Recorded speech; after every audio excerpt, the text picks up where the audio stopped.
updated website, which is called HungarianSV.com. So HungarianSiliconValley.com, HungarianSV.com.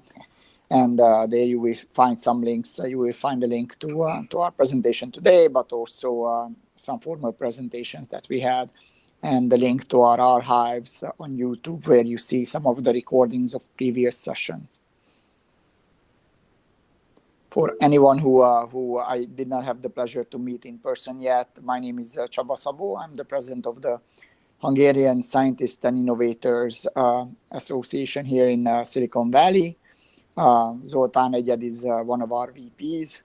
Istvan is one of our honorary VPs. And we're a tightly knit community of intellectuals with some Hungarian origins who kind of get together on a regular basis here in Silicon Valley. And we exchange ideas, we learn about each other's field, and we try to foster collaboration among us, but also among with peers in other geographies, either the scientists down in LA or Boston or the ones back in Hungary or other countries. So that's briefly about us. Also, we organize once a month on the cadence of a monthly basis, some interesting presentation from members. Sometimes we have guest speakers. Today we're going to have Istvan Jonyer talking about venture capital. Last month we had Hesna Algaoui, who's a war journalist and currently a research fellow at Berkeley, talking about how to fear bravely. Prior this year, we talked about fusion energy. We talked about the secret sauce of building startups. We talked about communication strategies for scientists and many, many other topics. So if you want to stay tuned with our events, feel free to sign up to our mailing list or just send us a note on our website, which is HungarianSV.com. So without any further ado, let me introduce our distinguished speaker today, Dr. Istvan Jonyer. We had the pleasure to having Istvan on our community for many, many years now. So there's a lot of information to share about him, but maybe at a high level, Istvan has a very unique background. He is an investor, he's a scientist, he's an engineer, but he's also a serial entrepreneur. He's a four-time VC working for various funds covering any topics related to AI, computer science, machine learning, media, and so on, telecommunications, and so on and so forth. But prior to that, he was also working at Google, where he helped launch the Google TV. He also holds a PhD from University of Austin in Arlington, and then he also has an MBA. So he has that unique profile of a scientist and a business guy also. He has his MBA from Carnegie Mellon University. And I can tell you that each and every time we have a discussion with Istvan, he's very diligent about what he says, how he says it, and he's very detail-oriented, so he can really dive deep into any topic.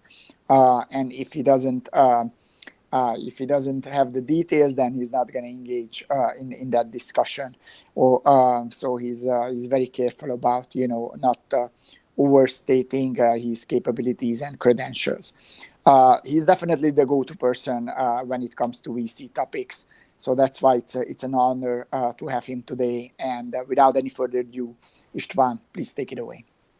Thanks, Csaba. So let me then share my presentation.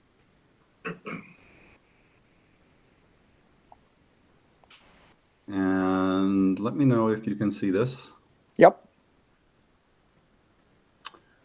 So yeah, thanks for the generous intro. Nice to hear those words. As you've been friends for a long time. It's always nice to hear how your friends think of you.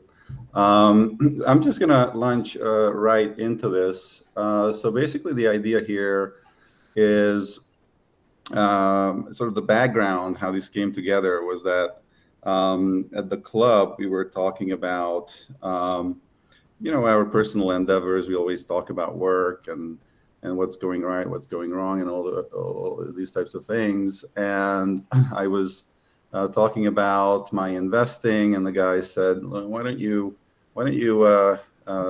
give a talk about venture capital, we always have so many questions, and it's a topic that many people know very little about. It's not sort of mainstream knowledge, and it's sort of the privilege of a few people who get to know a lot about venture capital. So this is about a 40-slide presentation, just sort of a quick once-over. It's not meant to be exhaustive, and I will definitely welcome questions at the end. And let's dive right into it. So what are we really trying to do in venture capital here? So just to set the context here, what we're actually trying to do is invest in Amazon at 18 cents a share. To kind of put this into context, Amazon actually went public at $16 a share, 1.33 split adjusted. And today the share price is $3,400, or at least it was when I made the slide. And so that means that Amazon actually achieved a 2,500x return while in public in the last 24 years, which is a great return, right? So if you put in $10,000 at the on the day of the IPO, today you would have about $25 million, which is a great return.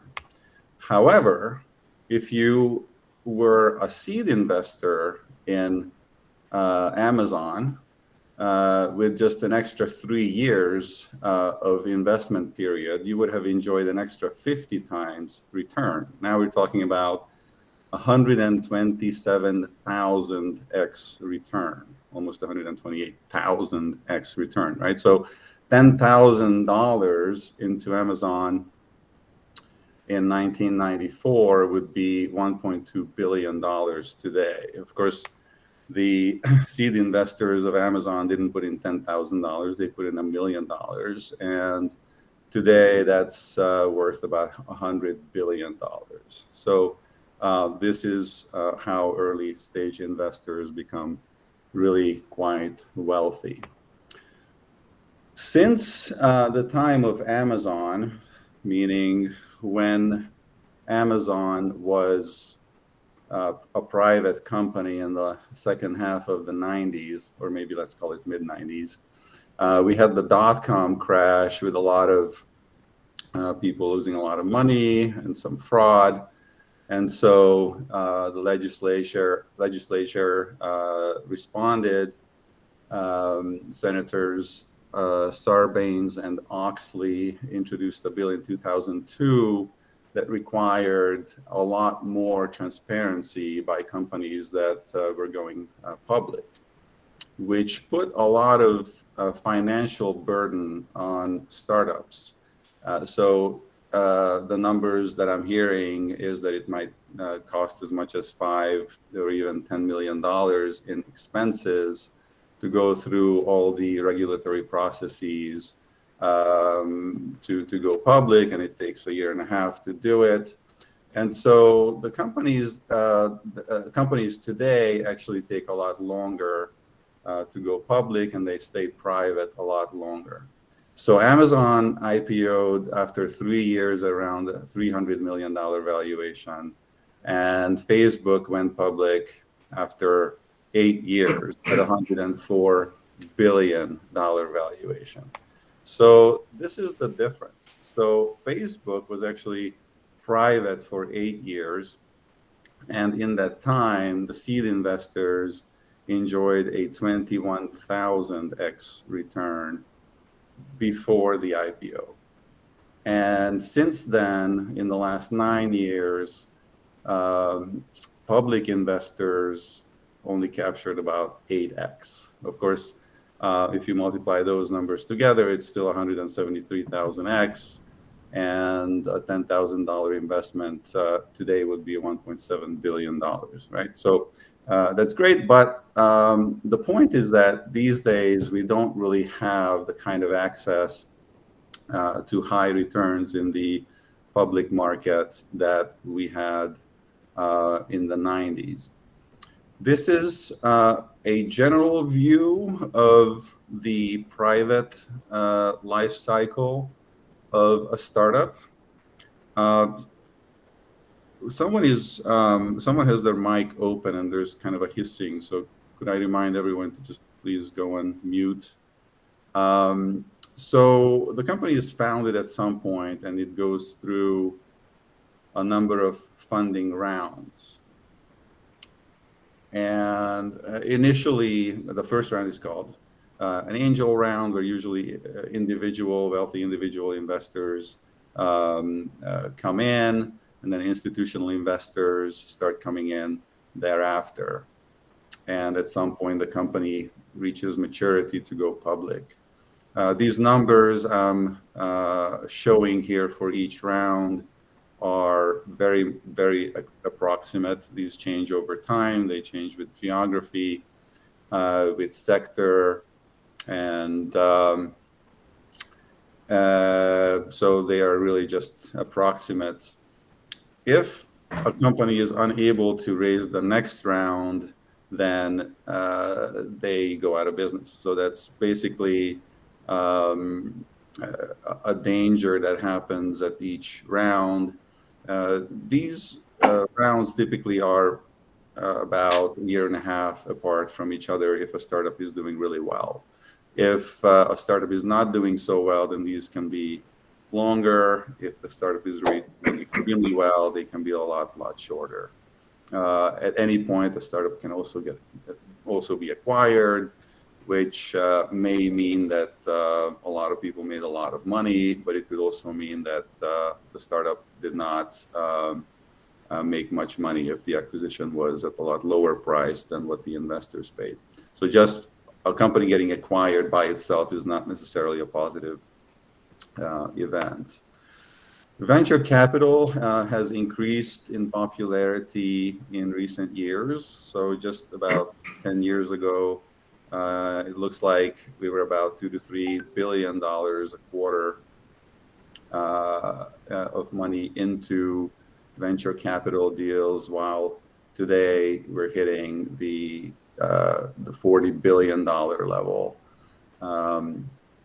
And just in general, asset class performance has been quite good recently. This particular study shows that about an IRR of 20%. Of course, the question becomes, if we can do 100,000x on our investment, then why is this IRR so low?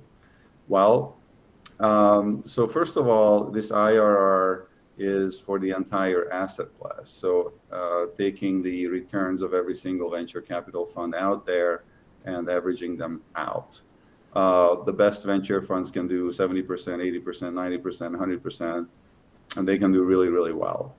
There is also sort of a bit of a secret that the best funds have no incentive to show their performance, because then they would increase the average, and it makes it harder for themselves to outperform the average.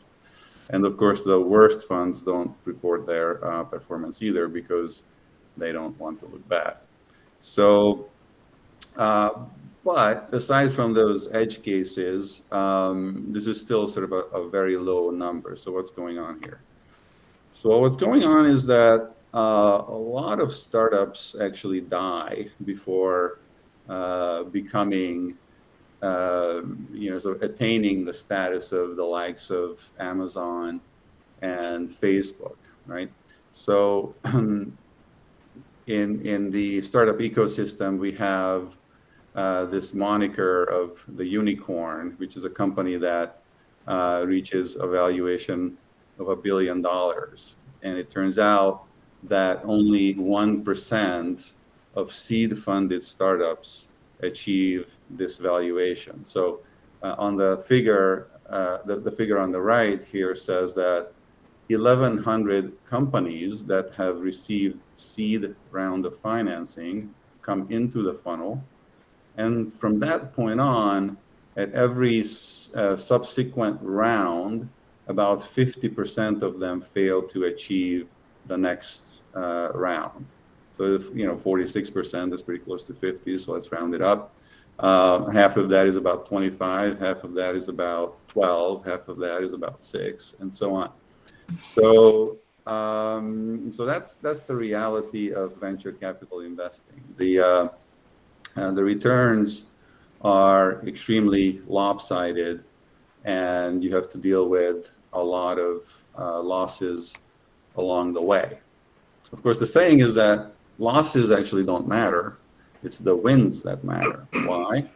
Because the math works out in such a way that if you have at least 100x markup on one company, well, that absorbs 100 losses to break even, right? And hopefully that one win is not going to be 100x, but it's going to be a 10,000x. And so even if you just have one very high returning company out of 100 and 1% is your hit rate, you can still do phenomenally well. And add to that fact that competent VCs have a win rate that is actually much higher than 1%. I was talking to a very long time VC, someone who started in the 70s, and he said, you actually forget about the losses. There are so many of them, you just don't remember. But when there's a big hit that you did not participate in, that's in your face for life, right? So if you missed out on Google, well, they are in the news every day. And you remember the time when you typed up that email saying no to the Google founders on their seed round. So the takeaway is that you must use a portfolio strategy, right? Venture capital is not the kind of asset class that you can do kind of just dip your toes into and make an investment or two, because if you do that, you're almost guaranteed to lose your money. You actually need to build up a sizable portfolio to tip the odds in your favor. So why is it that so many startups are so let me start that sentence over. Why is it that VC is hard? Why is it that it's so hard to pick winning companies, that the professional VCs will pick losers? And the reason is that early stage companies often look like toys. They just don't look like anything that's going to be a serious thing 10 years from now. I'll show a few examples of this. They can look unexciting because what can you accomplish in a year? The initial product is not going to be something that blows anyone away. It can be very niche-y, right? It might solve a very small problem. And if you're not familiar with the space, it can sound incomprehensible. I'll have an example of that later as well. And honestly, most of the ideas just sound like bad ideas. And there is, at the bottom, the bottom line is that there's just a big disconnect between what sounds like a good idea and what is actually a good idea. In fact, one of the top VC funds, their motto is that we invest in good ideas that look like bad ideas. So this is one example. This is what Amazon looked like when they launched. Welcome to Amazon.com books, right? So would you have invested in this if a guy named Jeff Bezos came to you and showed you this website? And he said, well, I'm going to take just about the most boring thing on earth, a bookstore, and put it online, and we're going to make billions. I would think that many VCs would not believe that would be a good idea. Of course, today it's worth $1.7 trillion. This is the first version of Google's web page. It remarkably actually looks very similar to what it does today. The logo looks different, but it's still ultimately just a single search bar or a search field today. But if you remember, back when they launched in the 90s, search engines did not look like this. Search engines were full of advertisements, the weather, the news, everything was right in your face. They were basically portals and also search engines kind of on the side. And if you were an investor and looked at this and said, okay, well, there are about 100 search engines out there.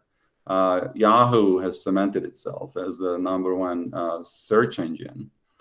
And it's obvious that the business model is selling advertisements. And you're telling me that all you're going to do is search. You're not going to do the weather, not going to do the news, and you're not going to sell advertisements. Well, good luck with that. So that's actually, I'm not going to go into the founding story of Google. It's quite fascinating. They actually started a company out of frustration because nobody wanted to buy their algorithm. But we know how that turned out. So this is a less obvious example. Anyone who is not a software engineer probably doesn't know what this is. This is a DevOps SaaS platform. SaaS stands for Software as a Service.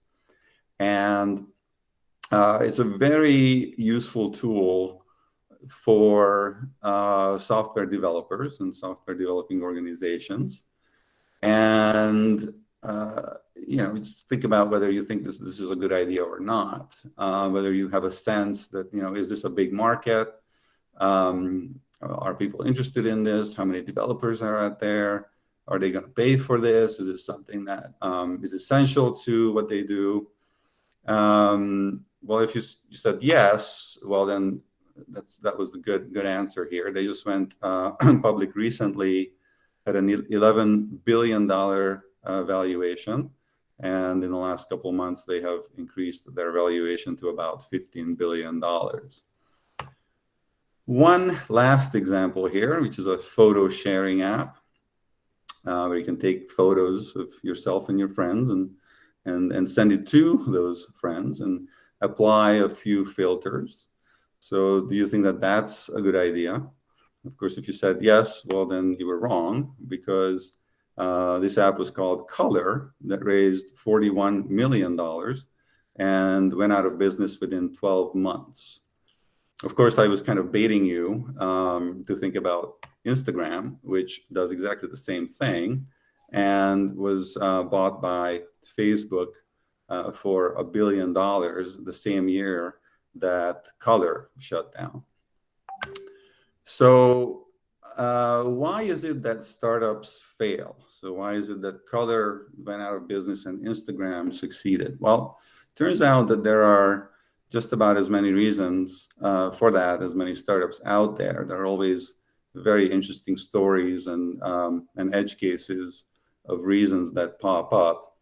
But probably the #1 reason, and studies have shown this, is that companies go into business to solve problems that no one really wants solved. So this means that there's just not a product market fit. There is a product, but there's no market for it. Co-founder disagreement is very high up there. Of course, the co-founders usually disagree about what to do if there is no product market fit. And then, from there, it's all of the above. It's marketing, it's competition, it's technology, it's legal, it's operations, it's everything.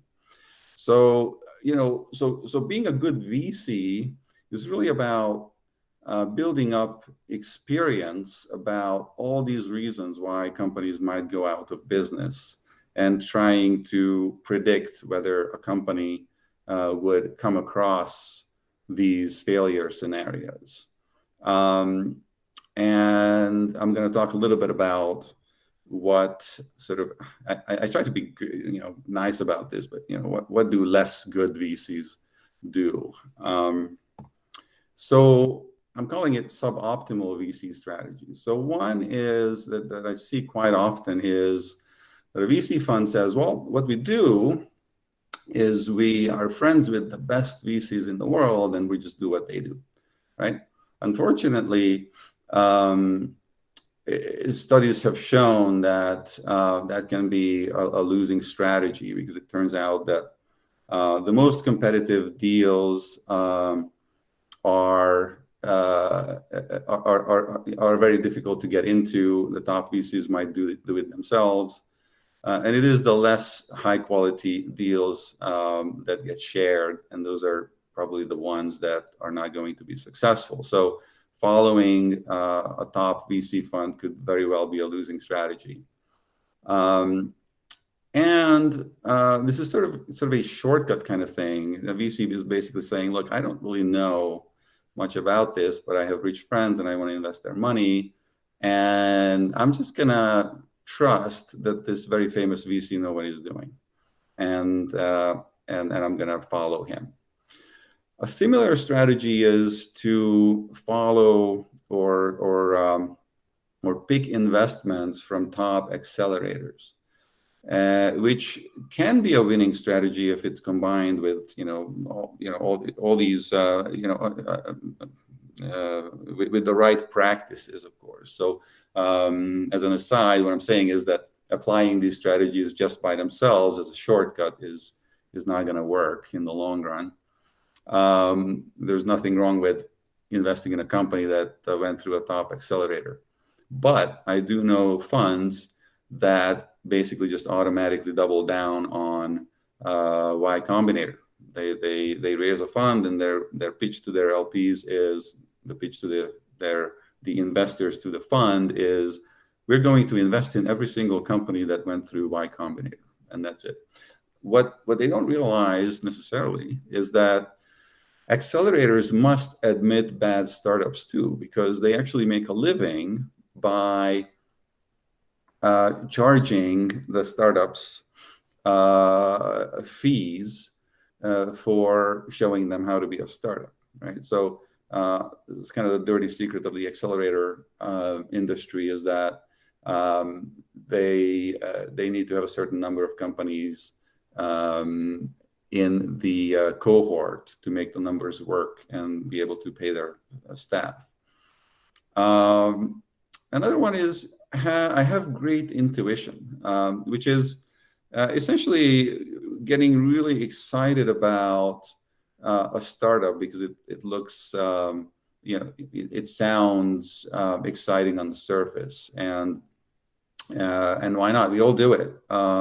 But we have to be really cognizant of the fact that getting excited is not enough to make an investment, because intuition and excitement is just our brains playing tricks on us based on our earlier experiences, right? And so the best VCs know to ignore their intuition, or at least to not forego due diligence just because they have a good intuition. A couple more. Another one is a shotgun approach, or a spray and pray, which means that, well, I really just have to get 1 out of 100 right. So the faster I can invest in 100 companies, the faster I can find a unicorn, which is not necessarily the case, because it turns out that there are actually tens of thousands of companies to invest in, and investing indiscriminately into companies can still produce a portfolio that does not include any winners.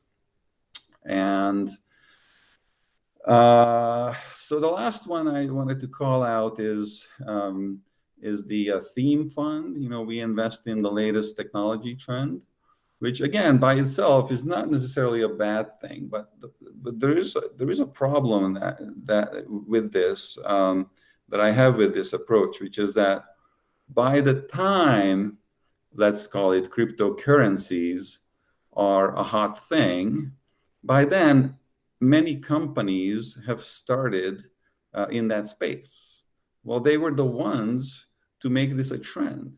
And so if you start raising a venture capital fund on the back of hot startups in the space, and it takes you a year and a half to start investing in that space, you're basically investing in the second waves, and sort of the also ran companies, not the leaders, right? So cryptocurrencies started becoming hot in 2017, when in fact Bitcoin came into existence in 2009, if I remember correctly. So that's an 8-year lag, right?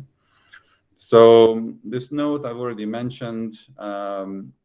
These are all sort of valid to a certain extent, but not on their own, right? Shotgun approach, well, you need to use a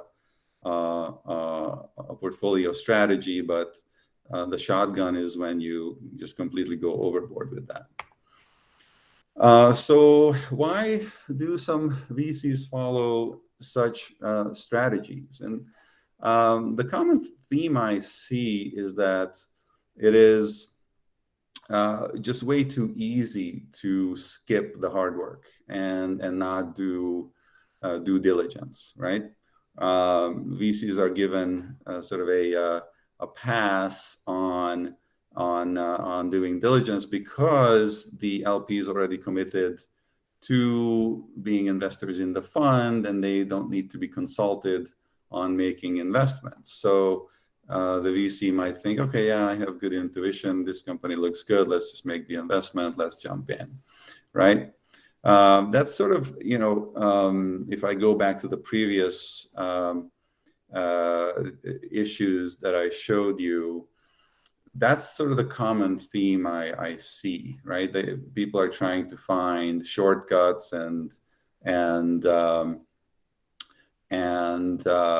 silver bullet, so that they don't have to do the actual work. Here are some popular excuses for why due diligence was not performed.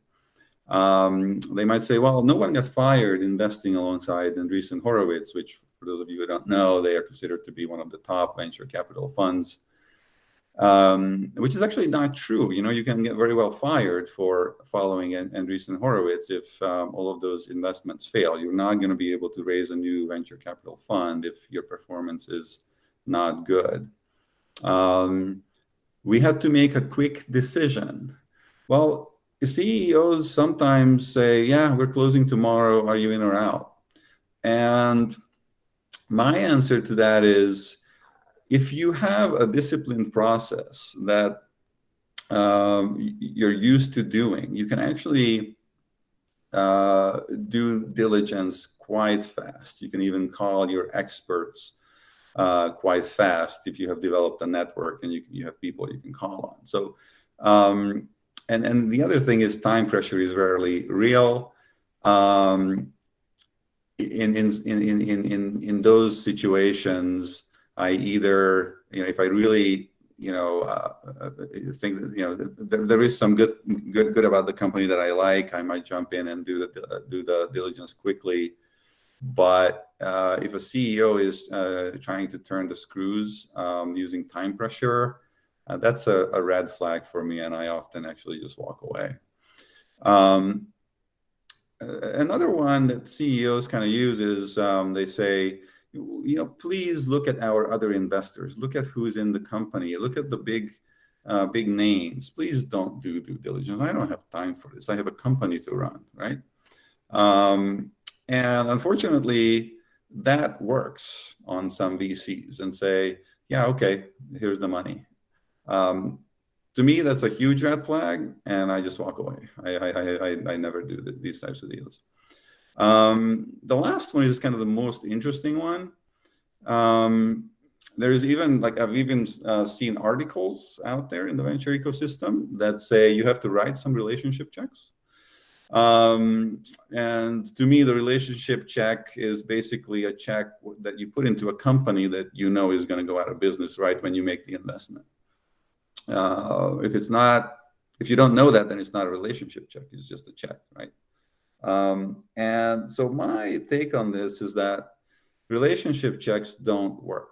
The fact is that top funds don't need a new fund to invest. They have lots of relationships. And so if a new fund manager or a poor performing fund manager is being approached to invest alongside a big name fund, that's the big fund is called, they call those the chump checks or dumb money, right? What actually happens is there's probably a company that's on the verge of failing, and they are looking for a lifeline for that company. If maybe that company had another year, maybe they would figure it out. Maybe they could pivot to something that would work, and maybe they would. Hard to know, but often throwing good money after bad is not a good idea. The interesting thing about this is that the people who write the relationship checks expect that they would be rewarded for this in the future, right? So I save your company, but the next time you have a fantastic company, you invite me in. The problem is that does not happen, at least not that I have seen. At least, what usually happens is that the relationship check guys get burned a few times writing bad, making bad investments, and then they take on the reputation of being bad investors, and then the top fund is not going to invite them anymore. So it's basically just a recipe for disaster. Here is one example of a disaster. It's very recent, from the Elizabeth Holmes trial. If you're not familiar, it's the company Theranos raised over $1 billion, and all of that evaporated when fraud was discovered, and the CEO, Elizabeth Holmes, is currently on trial. And this particular article talked about the testimony of a venture capitalist that could not justify investing in the company. He said, well, he was not given information access, and despite that, he still made the investment. So here is sort of my trifecta of how to actually succeed at venture capital. I think it's actually important to learn the craft. I think many VCs, jump in because they had a big exit. Now they're billionaires, and of course they need to start doing something with the money. And they came from a startup, so they'll start giving money to startups. And oftentimes that's a great recipe. They know what they're doing. But investing in venture in startups is actually a slightly different skill set than running a startup. And so, my kind of pet peeve is VCs who just kind of come out of nowhere, have really not done anything, and all of a sudden they have a fund. Those may not succeed. So you actually have to put in the time. So my favorite analogy here is, let's say you decide to become a tennis player, and you say, well, I'm just gonna find a shortcut to winning the U.S. Open. I'm just gonna focus on one stroke. I'm gonna have the backhand slice, and that's how I'm gonna win the U.S. Open, just by playing that one single stroke. I think the odds of that happening are not in your favor if you try to do that. Second, you must have access to great startups and to the round, right? So it doesn't really matter what you know about venture capital, what you know about startups, if you don't find out about the best startups to invest in. So you have to find out about them. You have to be in the mix. You have to be in the know. You have to have a great venture capital network and a great startup network. And second, you have to somehow convince the CEO to let you into the round, right? So what can you offer to the CEO aside from money, because everyone brings money? What else do you have that's going to make you stand out, so that you will be picked as one of a handful of investors in this fantastic startup's current round? And the third one is you actually have to do the work, right? And by that, I mean, you must do the due diligence. You must not become enamored with yourself that you're managing money and now you have all this power.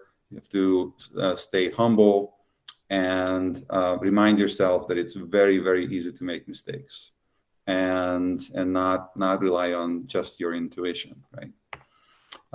Some screening and due diligence items that we use to evaluate startups. This is just a quick glimpse. My checklist is 8 pages long, so it's literally hundreds of parameters that I look at. But at the high level, you can think about it as, is this the right team and is this the right opportunity? And when you have both, then you might have a unicorn. And of course, all of these, both the team and opportunity have many, many subcomponents to evaluate. Sorry about the change in style here. I just plucked this from my fund pitch deck. So what I'm trying to say here is that I personally, this is my process. This is kind of mirrors the investment process across most of venture capital funds, at least the ones that are doing it right. I look at thousands of companies a year, and probably 100 of them pass my sort of high-level screening criteria, and a few dozen of them I do extensive diligence on. About and about 4 to 6 of the companies, of those companies, pass the expert interview step, right? So most of the time when I'm not qualified as an expert to evaluate a startup, because let's say they are reinventing agriculture or something like that, and I don't know the first thing about agriculture, then I would call 3, 4, 5 experts in that domain to validate the investment thesis. So about 4 to 6 of these per year, on average, I invest in. This is a bit more about how a venture capital fund is structured. So I would like you to direct your attention to this big blue box in the middle. This is the venture capital fund, which is usually structured as a limited partnership. So it's not an LLC, and it's not a corporation. It's a limited partnership. And this fund is managed by the venture capital firm, right? So oftentimes you hear people mixing these two terms, a venture capital firm or a venture capital fund. And the difference is that the venture capital firm manages the venture capital fund. Okay, the venture capital firm consists of general partners. Those are the managers. So I am the GP of my fund, and the average venture capital fund, firm, would have multiple GPs, right? So the venture capital firm is the managing partner of the limited partnership of the venture capital fund. The investors of the venture capital fund are called LPs, or limited partners. They're called so because they have a limited amount of rights to the fund and its operations. Namely, they are entitled to invest into the fund and entitled to their profits out of the fund, and really, for our purposes here today, really nothing else.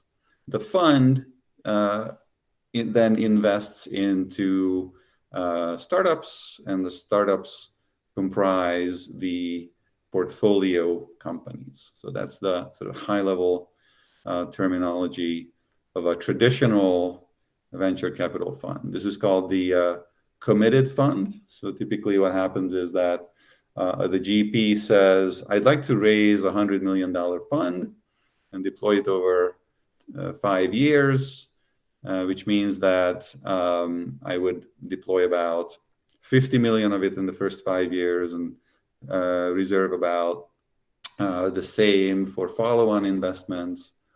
And if you would like to participate, then you need to commit to being an investor in my fund. And every time I want to make an investment, you are obligating yourself to wire money to me, so I can wire that on to the investment company. Firms can raise multiple funds. Once they are done deploying the funds in one fund, they can just raise more. That's how the firm has longevity. This is kind of what it looks like visually. So typically a fund has a life of 10 years, which can be extended if by the end of year 10, not all of the portfolio companies have been exited, then the LPs can grant an extension.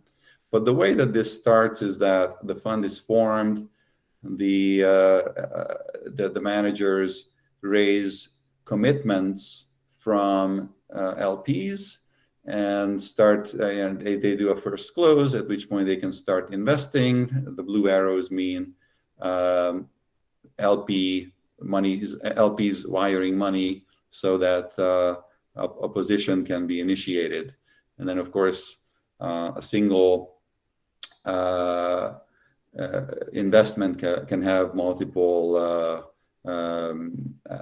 investments go into it by the same venture capital fund. After about year 5, the investment period ends, and the fund enters its harvesting period, where we're just really waiting for the fund for these portfolio companies to exit. And this is the time when the managers of the fund go out and start a new fund, so they can start investing out of the new fund. There's a variation on this theme, which I call OneShot Fund. I don't know what it's actually called. I have not heard it named anything else other than this, which is where the fund's investment period is actually very short. It's about a year and a half, and the LPs commit money as you know, at their own schedule.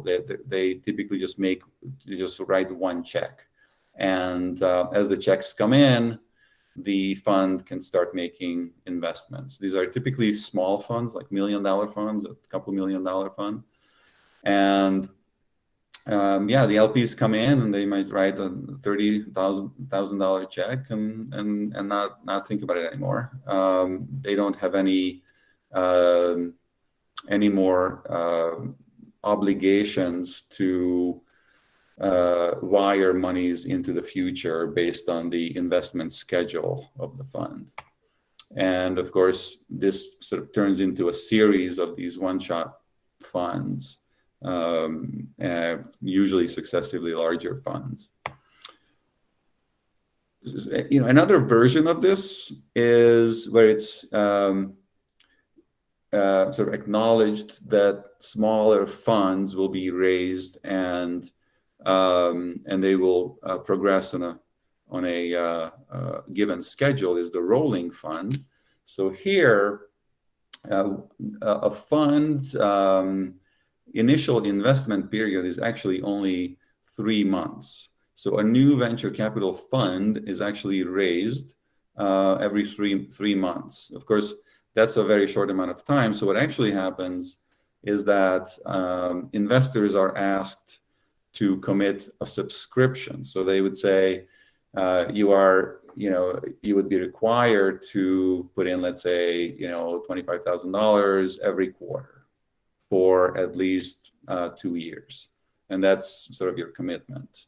And so that way, the investors can actually schedule their money layout a lot better. They're not at the mercy of when the GP decides to make investments, and it's very predictable, and it's a very flexible vehicle for the manager as well.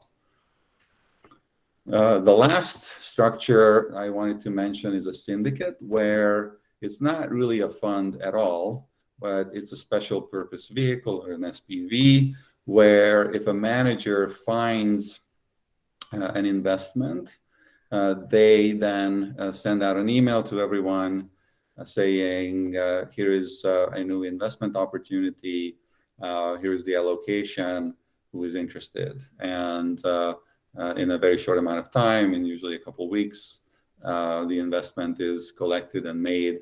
And this is usually structured as an LLC, and it's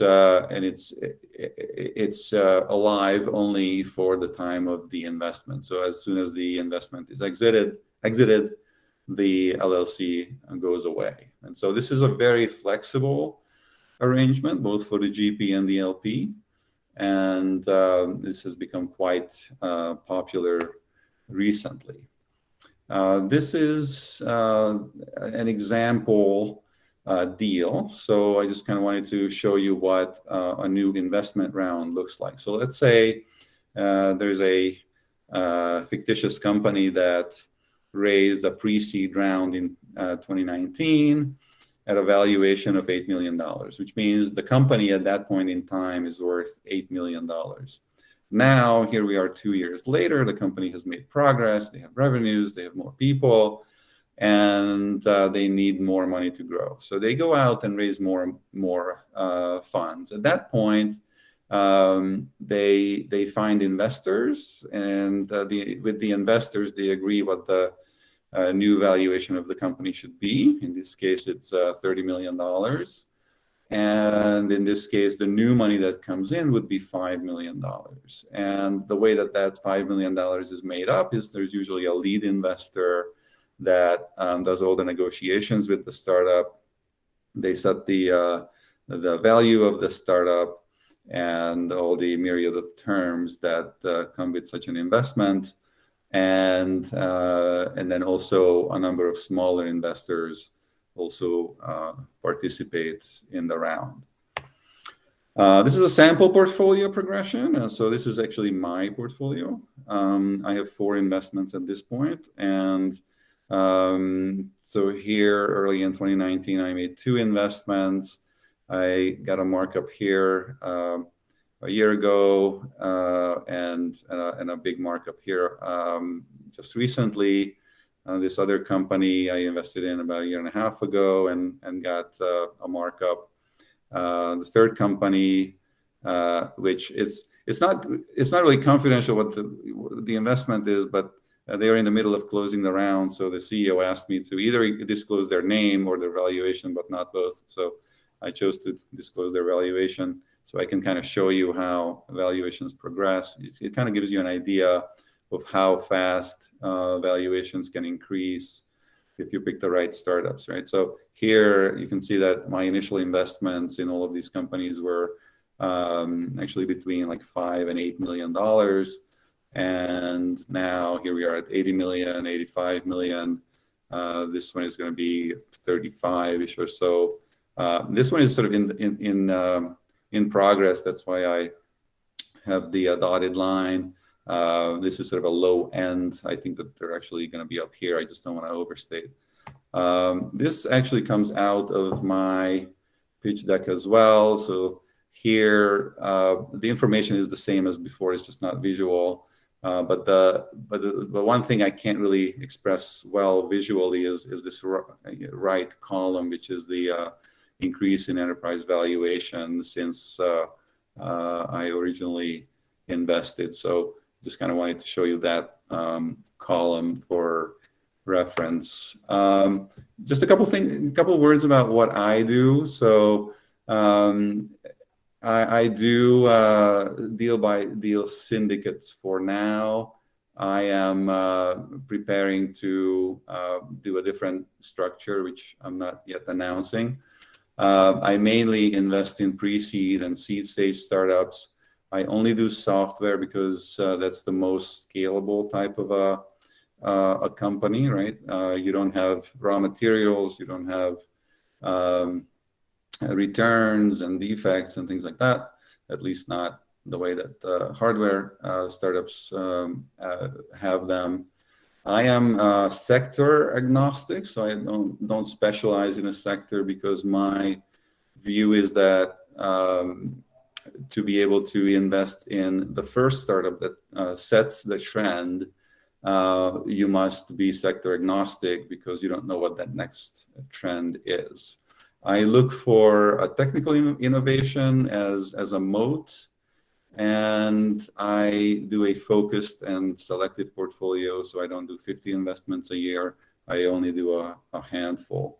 And then finally, I mentioned that differentiation is kind of important. So here's what I sort of advertise to startups, and here's why they like to have me. So I actually don't know any other machine learning PhDs who are in venture capital these days, and somehow that impresses CEOs.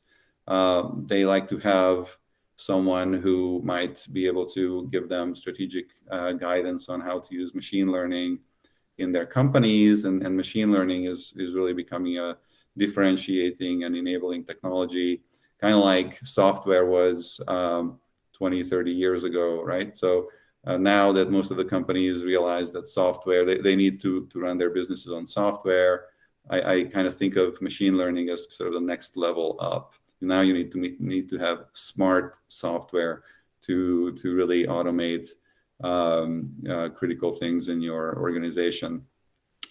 The fact that I was at Google seems to impress people as well. Just the fact that an ex-Google executive invests in the company seemed to sort of give them a stamp of approval. And on top of that, I do provide hands-on help, which doesn't actually help in sort of at the time of when I get into the deal. But the nice thing is that the word gets around, right? They appreciate that I help, and the grapevine kind of finds out that I do that. And so again, this is another slide from my pitch deck. It's just basically my background and how I'm qualified to do this. I was with 3 venture capital funds prior to this little operation that I have now. So cumulatively, that adds up to about 8 years of venture capital experience. I started 2 companies. Unfortunately, they did not work, but I learned a lot, which is important. And of course, from my website.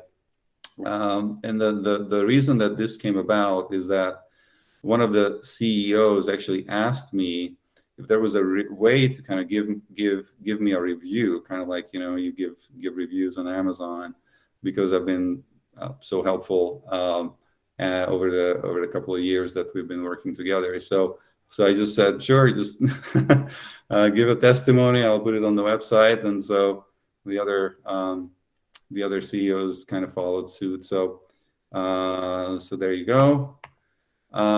Final note is that this is an alternative asset class. So it is only, unfortunately, available to accredited investors. So here are the qualifications. It's easy to Google, but the gist of it, that natural persons need to have had at least $200,000 of income over the last 2 calendar years, or $300,000 jointly, or $1 million of net worth, excluding the primary residence, or need to be a finance professional with certain types of licenses. And there are, you can actually invest out of various entities, LLCs or trusts, but the limits are quite a bit higher on that side. So that's what I had in mind. Happy to entertain any questions. Thank you. Just a reminder for those asking questions, please remember to unmute yourself. Thank you. Just a quick note. This was really fascinating. I always felt a little bit knowledgeable about VC, but I was definitely wrong. I learned a lot through your presentation. Very much appreciated. I do apologize. I have a board meeting that just started, so I need to jump off. but fascinating discussion. And Zoli, if you can please moderate the Q&A session as long as Istvan has time. And thank you so much.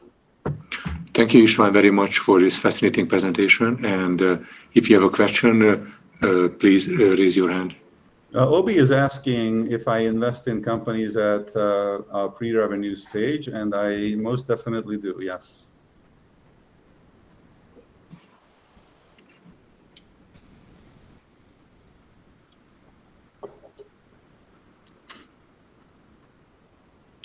Sounds like I answered everyone's questions. Istvan, I do have a question. There has been some interesting discussions within my friends whether the product market fit is more important or the quality of the founders to find product market fit later on. What's your thought on that? Yeah, you know, I really appreciate that question. That's actually something that I wanted to. I actually started like making a slide about this, but then I decided not to. So excellent that you're asking me about this. So I answered this with a story. When I started out in venture capital, I also thought that this was impossibly difficult. Like every company that I look at is so different. How on earth do you know how to invest? What are the criteria? And then people, you know, the often repeated trifecta is team, product, and market.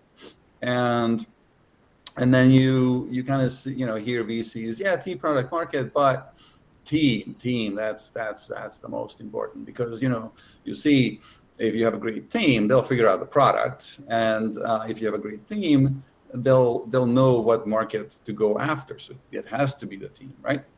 Then I found another VC who said, nah, the team is not that important. It's really the market. You know, if there's no market, then it doesn't matter how good the team is. They can't make that happen. And anyway, we can replace the team, right? And then the third conversation I had, no, it's the technology, man. It's the technology. You know, if the technology is great, it'll find the market, and we can replace people. And so then I you know, matured after a couple of years in. I kind of said, no, you know what? I see counterexamples to all of these, and what you really need to be aware of is really not to search for the silver bullet. You actually have to have all three of those. Okay, and that's kind of that was kind of my maturity about 2 years in.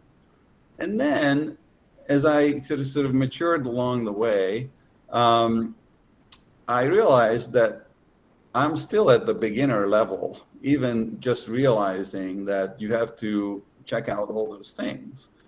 And in addition, it's not enough to, you know, just do those three. You have to look at a lot more things. Companies fail because they can't find distribution, or the distribution costs are way too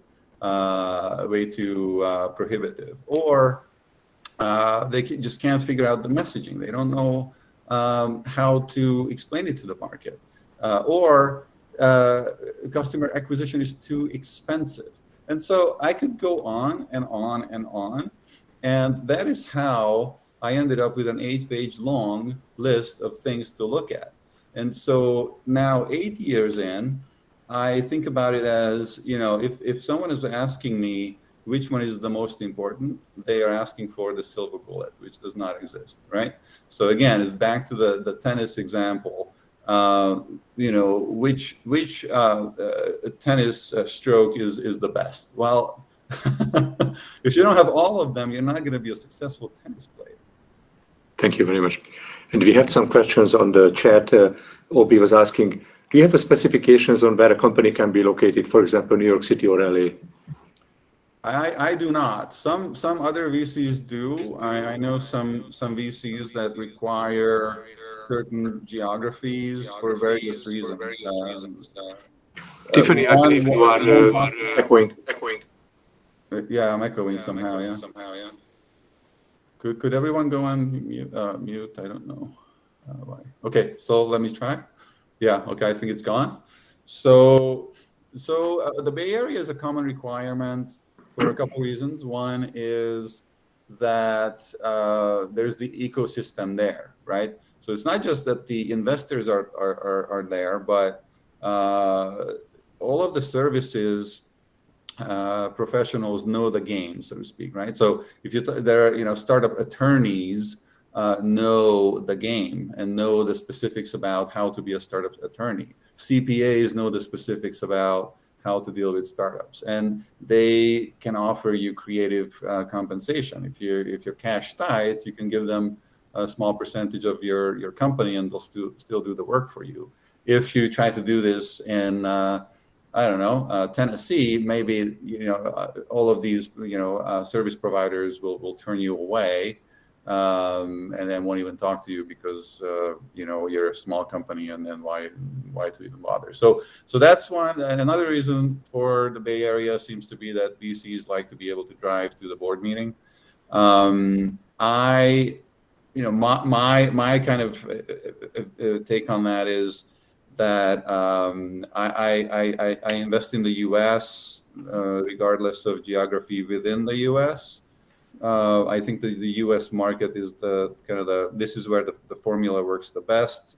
Historically, this is where most of the returns have been generated, and this is still the best place to be. I do look at Europe, I do look at Asia, but not too seriously. But yeah, I have investments in Boston, New York, and the Bay Area at this point. So, yeah. Next question on the chat was. Oh, I'm sorry. Tiffany, you are unmuted and you are echoing. That other mutual funds that invest in VC funds, what is the advantage/disadvantage of that for an investor? I am not aware of that. I think mutual funds are not allowed. I think hedge funds are allowed to do anything that they want. I think the mutual fund industry is heavily regulated. They have all sorts of restrictions on investment cadence. If they go into a position, they're not allowed to come back out of it within a certain amount of time. And they're definitely restricted into what they can invest in.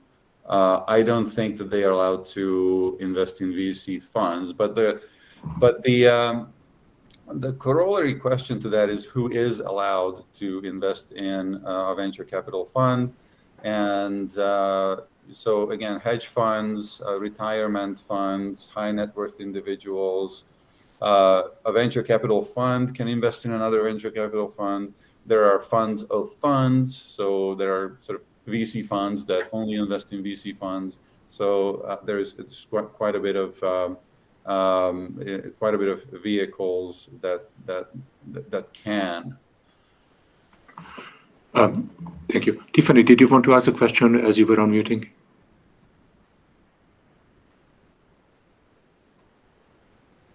If not, then we have a couple of more questions on the chat. Obi was asking, do you invest in software companies or markets that you don't understand fully, or do you do a little due diligence before you make a call?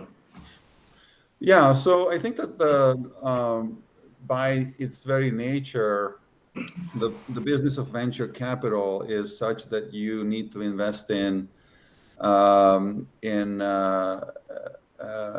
markets that you don't know well. If you already know the market well, then there's probably not a whole lot of innovation that's going to happen there. So if you're looking for new markets, then by definition you're not familiar with it. So this is where my point comes in, that you have to do the work. You can't just gamble. I mean, you can, but your odds are going to be lower to succeed. So this is exactly my point, that you do have to do your due diligence and consult experts as much as you can. The next question on the chat was, what is the exit strategy for an LP if they can't wait till IPO or acquisition? So the LPs into a committed fund have few options, if any, which is why recently there have been these more creative and more flexible vehicles, such as the Syndicate, right? There are secondary markets where people can buy and sell shares between each other privately.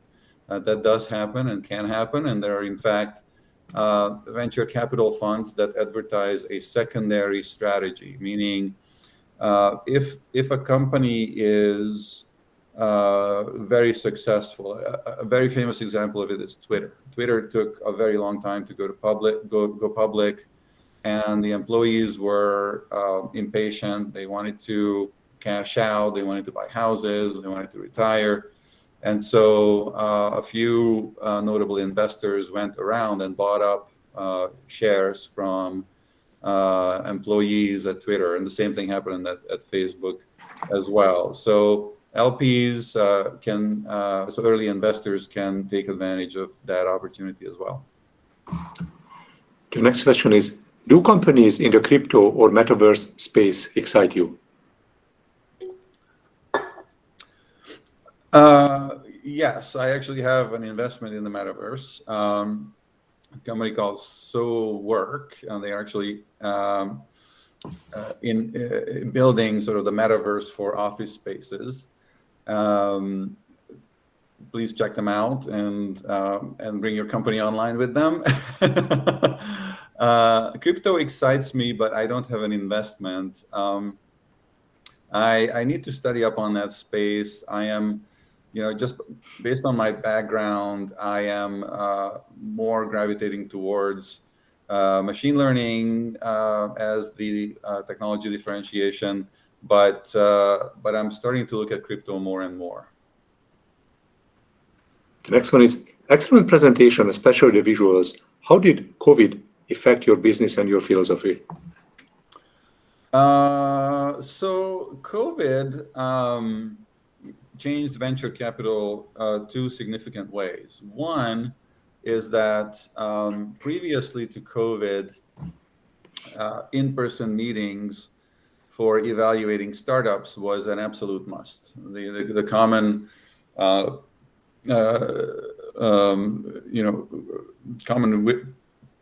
common wisdom is that you have to meet a person in person. You need to meet a founder in person, read their body language, read their energy. There's really no substitute for an in-person meeting. And in-person meetings were basically put on hold. There was really no way to do venture capital in 2020 without moving all of that onto Zoom. And instead of slowing things down, it seemed like venture capital investing picked up quite a bit. And perhaps venture capitalists realized that an in-person meeting was not, after all that necessary. And in fact, we were spending too much time traveling, and that was cut out. And then I think that the whole process became just more effective and efficient. And then I said that it was that 2 or 1? I said it changed it 2 ways. You said in 2 ways. And then I think I said 2 things, but I'm drawing a blank. So let's move on to the next one. Sorry. Next question is, how does a startup reach out to Sidespin Ventures? at sidespin.vc. Excellent. Do we have other questions from the audience?